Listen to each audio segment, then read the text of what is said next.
আসসালামু আলাইকুম প্রিয় দর্শক, অন্য মঞ্চে আলোচনায় আপনাদের সকলকে আমন্ত্রণ জানাচ্ছি।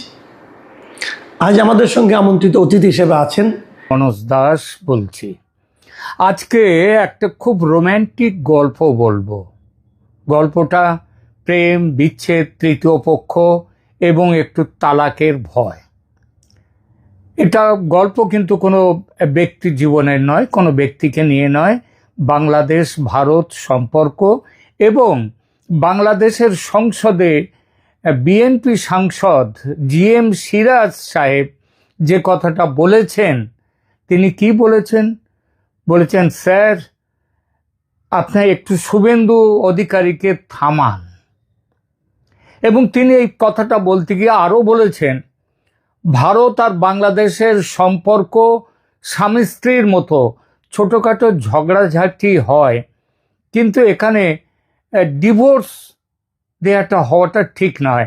কারণ স্বামী স্ত্রীতে ডিভোর্স হতে পারে, কিন্তু প্রতিবেশীতে ডিভোর্স হয় না। সুন্দর উপমানা, খুবই সুন্দর।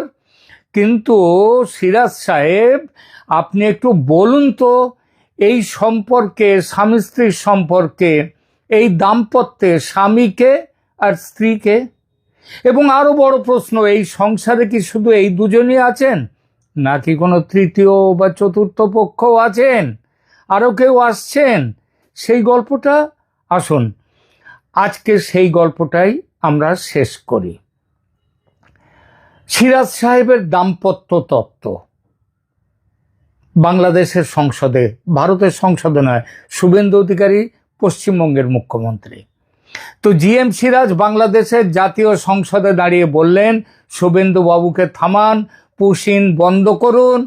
ভারত বাংলাদেশের সম্পর্ক স্বামী স্ত্রীর মতো, এতে ডিভোর্স হয় না। চমৎকার বক্তব্য, আমি সত্যিই মুগ্ধ। কিন্তু বন্ধুরা, উপমাটা একটু ভালো করে বিচার করে দেখুন তো। স্বামী স্ত্রীর সম্পর্কে যখন তৃতীয় ব্যক্তি আসে, তখন কি হয়? কি হয় তখন? সংসার ভাঙে, তালাক হয়। এখন প্রশ্ন হলো, ভারত বাংলাদেশের এই সংসারে তৃতীয় পক্ষ কি কেউ নেই? আছে। এবং সেই তৃতীয় পক্ষের নাম সিরাজ সাহেবও জানেন, কারণ বাংলাদেশে চলছে তার দলেরই সরকার। সেই যে তৃতীয় পক্ষ, তার নামকে, দাম্পত্য জীবনের তৃতীয় ব্যক্তি, তার নাম হচ্ছে চীন। এবং আরও একটু দূরে দাঁড়িয়ে আছে আরও এক প্রণয়ী, তার নাম পাকিস্তান। এই স্বামীকে, এই সম্পর্কে স্বামীকে আর স্ত্রীকে, এই সম্পর্কটা ভেবে নিয়ে একটু আলোচনাটা আর একটু বাড়িয়ে নিই। আসল প্রশ্নটা এই প্রশ্নে, এই দাম্পত্যের স্বামীকে।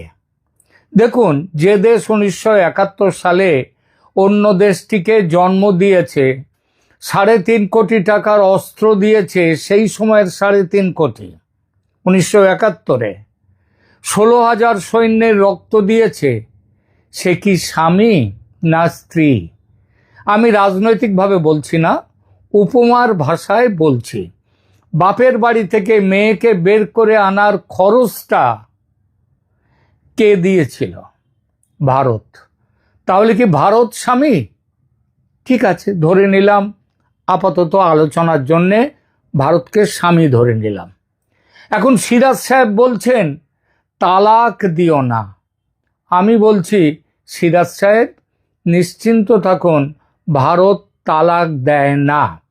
হিন্দু ভারত তরকারিতে নুন কম হয়েছে বলে স্বামীকে তালাক দেয় না, কিংবা মাঠ থেকে ফেরার সাথে সাথেই ভাত দেয়নি বলে, ভাত তখনও রান্না হয়নি বলে বিবিকে তালাক দেয় না। আর 3 বার তালাক তালাক বলে সংসার ভাঙার নিয়ম, এটা ভারতের ধর্ম নয়। এই ঐতিহ্য এবং অভ্যাস অন্য কারো। আমি ধর্ম নিয়ে কথা বলছি না। এবার একটু অন্য দিক থেকে ভাবুন তো, কি হবে যদি সিরাজ সাহেব বলেন, না না, বাংলাদেশি স্বামী, ভারত হলো বিবি, আমরা স্বামীর ভূমিকায় থাকব। তাহলে কিন্তু গল্পটা আরও মজাদার হয়ে যায়, আরও গল্পটা এই এখানে তাহলে চলে আসবে। বাংলাদেশ যদি স্বামী হয় তাহলে আবার চলে আসতেই পারে 4 বিবির সংসার। কারণ ইসলামী বিধান অনুযায়ী স্বামীর 4টি পর্যন্ত বিবি রাখা সম্পূর্ণ ধর্মসম্মত। তাহলে কি সিরাজ সাহেব ভাবছেন বাংলাদেশ হবে স্বামী, ভারত হবে প্রথম বিবি, চীন হবে দ্বিতীয় বিবি, পাকিস্তান হবে তৃতীয় বিবি, এবং চতুর্থ বিবির জায়গাটা হয়তো এখনো সেভাবে আসেনি, তবে এখানে উঁকি মারছে আবার তুরস্ক, তাই না? তা দেখা যাক কে আসে। কিন্তু সিরাজ সাহেব, এখানে একটু সমস্যা আছে। ইসলামী বিধানে 4 বিবি রাখা যায় ঠিকই, কিন্তু ভারত ওই প্রথম বিবি বা চতুর্থ বিবি হয়ে থাকতে রাজি হবে না। ভারত সেই ধরনের সংসারে বিশ্বাস করে না যেখানে একই ঘরে বিবি নম্বর 1, বিবি নম্বর 2, বিবি নম্বর 3, 4 এরকম থেকে যায়। চীনকে পাশে রেখে পাকিস্তানকে কোলে নিয়ে ভারতের কাছে আমাদের সম্পর্ক অটুট, স্বামী স্ত্রীর মতো বলা, জিএম সিরাজ সাহেব, এটা বলা যায় কিনা একটু ভেবে দেখবেন তো। এটা ঠিক যেন সেইভাবে বলা, আমি তোমাকে ভালোবাসি ঠিকই, তবে ওদের দুজনকেও কম ভালোবাসি না, মানে চীন আর পাকিস্তানকে। এই কথা শুনলে যে কোনো স্বাভিমানী বিবি পাল্টা বলবেন, আমাকে একলা রাখতে পারবে নাকি অন্যের ঘর করবে, একটা বেছে নাও। ভারতও সেটাই বলছে। শুভেন্দু অধিকারীর নীতিতেও সেই বার্তাই আছে। এবার আসি আর এক প্রশ্নে, যে তৃতীয় পক্ষের প্রবেশ, এই তৃতীয় পক্ষের প্রবেশের প্রসঙ্গে এবার একটু তথ্যে আসি। বাংলাদেশ এখন চীনের সঙ্গে গভীর বন্ধুত্ব করছে। চট্টগ্রাম বন্দরে চীনের বিনিয়োগ, কর্ণফুলী টানেলে চীনের ছাপ, মোংলা বন্দর ভারতের হাত থেকে কেড়ে নিয়ে চীনকে দেয়া, সামরিক সহযোগিতায় চীনের আগ্রহ, এবং সবার অজানা নয় যে পাকিস্তানের সঙ্গেও নতুন করে সম্পর্ক তৈরি। সেই সম্পর্ক তৈরির চেষ্টা চলছে নয়, সেই সম্পর্ক অনেক দূর এগিয়ে গেছে। এখন বলুন তো সিরাজ সাহেব, যে স্বামী ঘরে তৃতীয় চতুর্থ বিবি এনে বসায়, সে যদি প্রথম বিবিকে বলে তুমি আমার সব, আমাকে ছেড়ো না, আমাদের ডিভোর্স হবে না, হওয়া উচিত না, তাহলে কি সেটা বিশ্বাসযোগ্য হয় সিরাজ সাহেব? নাকি সেটা একটু কূটনৈতিক সান্ত্বনা? ভেবে দেখুন, ভেবে দেখুন। এবার বলি, শুভেন্দুকে থামান। শুভেন্দু ফ্যাক্টরটা তাহলে কি? আসি সেই প্রসঙ্গে। পশ্চিমবঙ্গে নতুন মুখ্যমন্ত্রী শুভেন্দু অধিকারী বলেছেন, অবৈধ অনুপ্রবেশকারী ধরলে তাদেরকে সরাসরি পুশব্যাক করে দেয়া হবে, জেল নয়, সীমান্তে পাঠিয়ে দাও বিএসএফকে, বিএসএফ তাদের পাঠিয়ে দিক মানে কাঁটাতারের বেড়ার ওপারে। এটাতে বাংলাদেশের সংসদ উত্তাল কেন? আরে লোকগুলো তো ভারতের নয়, বাংলাদেশের লোক। বছরের পর বছর ধরে তারা ভারতে এসেছেন, এই লক্ষ লক্ষ মানুষ বাংলাদেশ থেকে কাজ করেছেন, থেকেছেন, এবং এখান থেকে যেতে চাইছেন না, কিংবা আবার অনেকে এখন যেতে চাইছেন। এখন যদি তাদের ভারত ফেরত পাঠায়, সেটা বাংলাদেশের জন্য চাপের। এটা অবশ্যই ঠিক। সংখ্যাটা তো আর 2-1 হাজার নয়, কয়েক লক্ষ কোটি ছাড়িয়ে যাবে। কিন্তু বন্ধুরা, একটু ভাবুন তো, কোনো দেশ কি অবৈধ অনুপ্রবেশকারী রাখতে বাধ্য?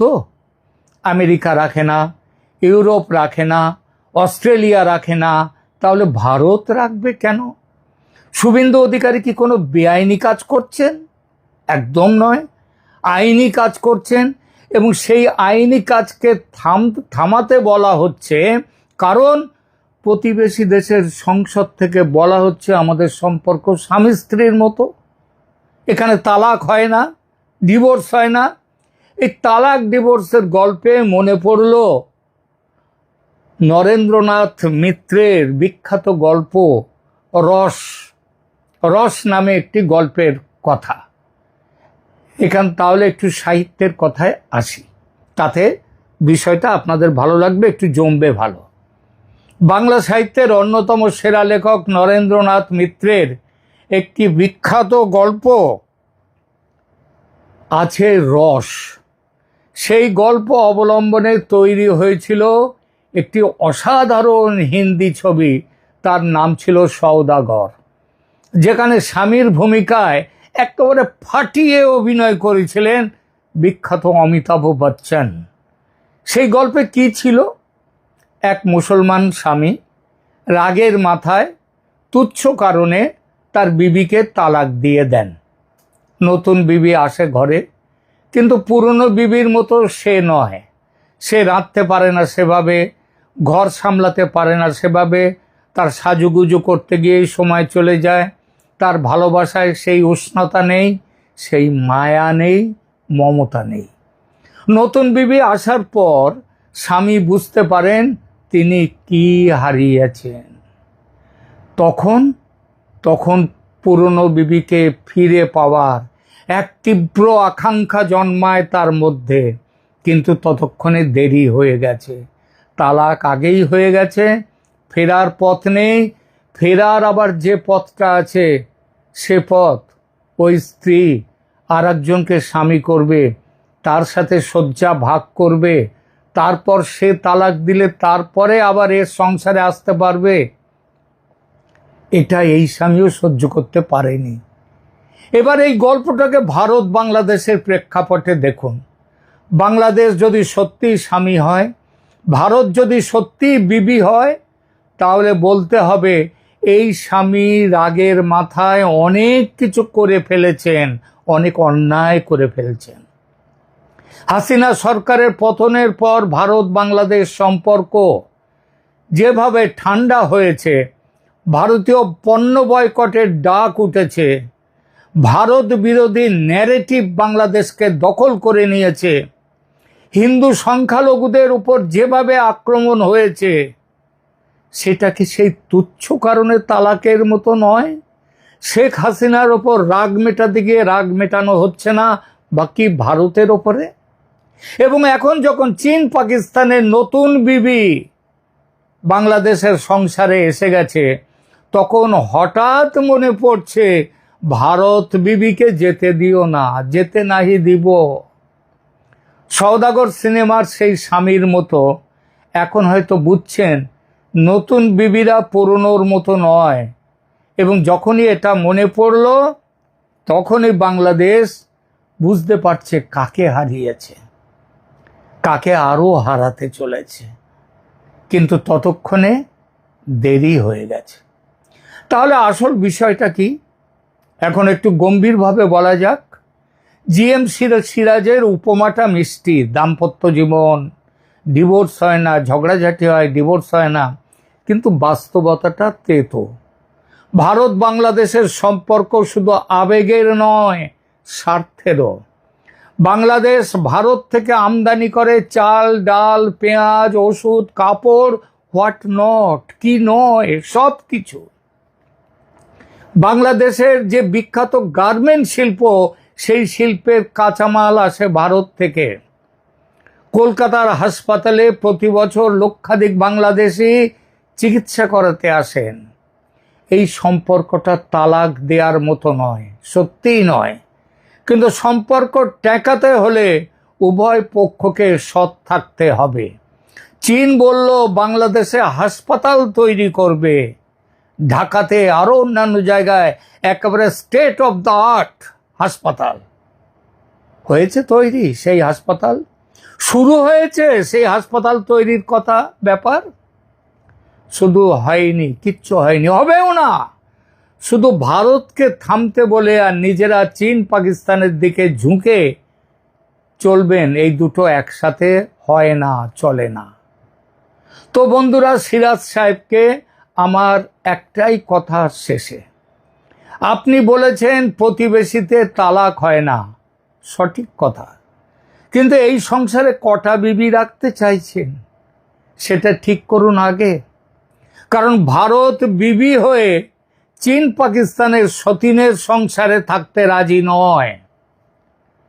হিন্দু ভারত তালাক দেবে না, এটা সত্যি, কিন্তু নরেন্দ্রনাথ মিত্রের গল্পের সেই স্বামীকেও মনে রাখুন, যিনি রাগের মাথায় তালাক দিয়েছিলেন, নতুন বিবি এনেছিলেন এবং তারপর বুঝেছিলেন পুরনো বিবির মতো আর কেউ হয় না।